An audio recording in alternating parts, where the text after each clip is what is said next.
पीले दांत वाली बहू। रंजना कभी ब्रश नहीं करती थी।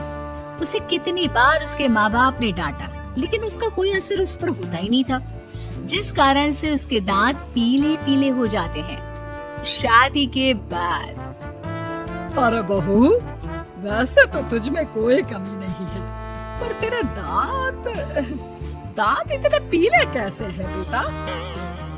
कैसे है मतलब? कोई सर्जरी थोड़ी ना कराइए। वो तो क्या नाम, मैं ब्रश नहीं करती थी तो पीले हो गए। अब क्या करूं? आप कहें तो लाल करवा लूं या फिर काले?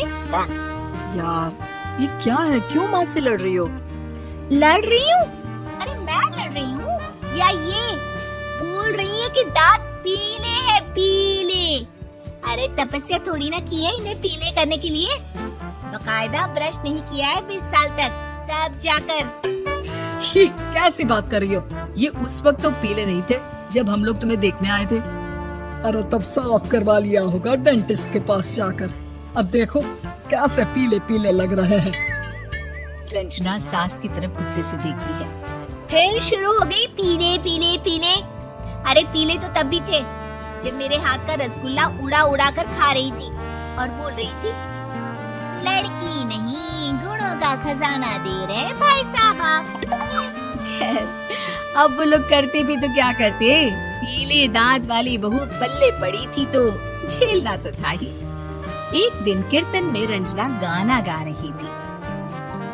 अरे कमला बहन, माँ का द्वार है, यहाँ तो सब शुद्ध होकर आते हैं, फिर अपनी बहू को ब्रश भी नहीं करवाती तुम। दूर से पीले पीले दांत भक्ति में बाधा उत्पन्न कर रहे हैं। और कोई 2 साल के बच्चे थोड़ी ना लेकर आई हूँ मैं बहू बनाकर। अच्छी खासी लड़की है, अरे कैसे करवाऊं ब्रश? ये तो उसे खुद करना चाहिए ना। अब माँ बाप तो इसके जैसे तैसे निपटा दिए, ये नहीं सोचा कि सास कैसे संभालेगी। सास बहू को लेकर घर आ जाती है, लेकिन सोच लेती है कि अब इसे लेकर कहीं नहीं जाएगी।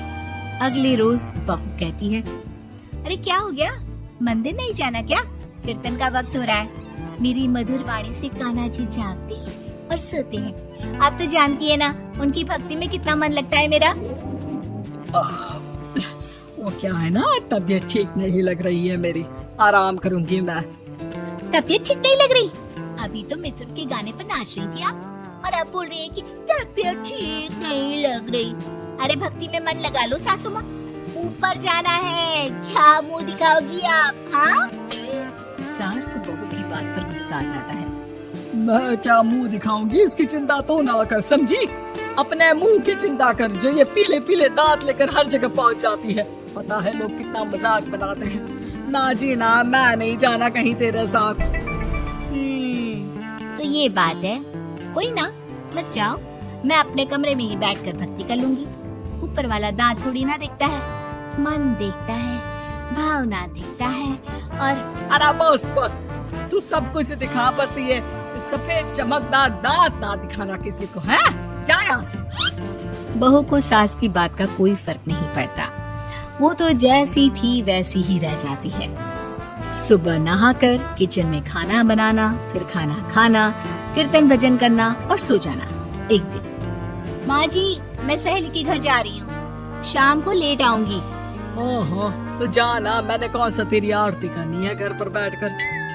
रंजना सहेली के घर जाती है, जहाँ वो पार्टी में जाने की तैयारी कर रही होती है। अरे शिखा, कहाँ जाने की तैयारी कर रही है? मैं गलत वक्त पर आ गई क्या? अरे नहीं यार, उल्टा सही वक्त पर आई है। मैंने ये साड़ी और ज्वेलरी निकाली है यार, शाम को इनके ऑफिस की एक पार्टी में जाना है। बताना कैसा लग रहा है ये सब? नहीं यार, इस ड्रेस के साथ तो वो वाली ज्वेलरी अच्छी लगेगी।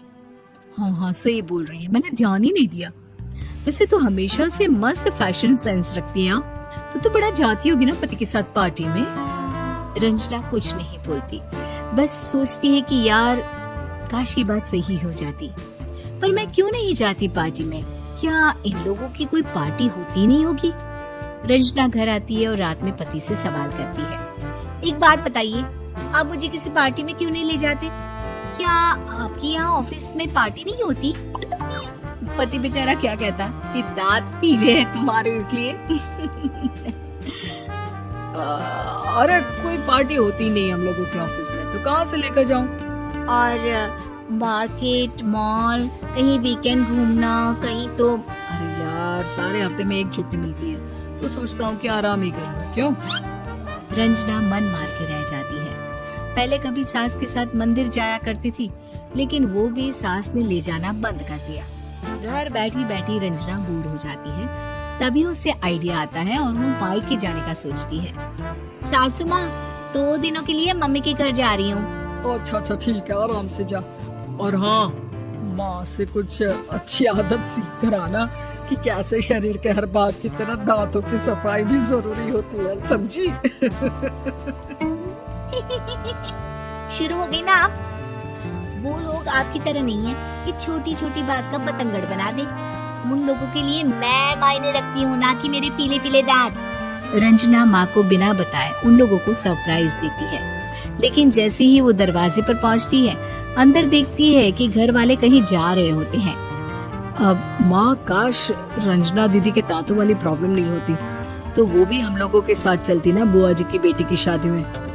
हाँ बेटा, लेकिन अब उसे कौन समझाए कि उसको उसके पीले दांत नहीं दिखते, लेकिन उसके आसपास के लोगों को कितना एम्बैरेसिंग फील कराते हैं। मुझे तो कितनी बार उसके स्कूल की टीचर ने शिकायत की कि उसके साथ कोई लड़की बैठना भी नहीं चाहती, और ना ही कॉलेज में कोई उससे बात करना चाहता था। लेकिन पता नहीं क्यों उसे ये बात समझ में ही नहीं आती। कोई कमी नहीं है उस लड़की में, बस यही कि दांत पीले हैं। वो तो भला हो जीजा जी और उनकी माँ का, जो दीदी को जैसी है वैसे ही रखा हुआ है। रंजना को अपने घर वालों की बात सुनकर बहुत दुख होता है। वो सोचती है कि वो क्या करे, लेकिन फिर वो सीधा डेंटिस्ट के पास जाती है, अपने दांत चमकाती है और कसम खाती है कि वो रोज ब्रश करेगी। अरे क्या हो गया?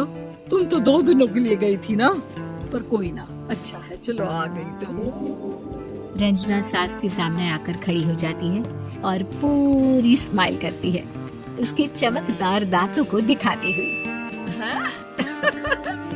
चलो मंदिर। माँ, मुझे माफ कर दीजिए, मैंने आप लोगों को बहुत एम्बैरेसिंग फील करवाया। मैं आज से रोज ब्रश करूंगी।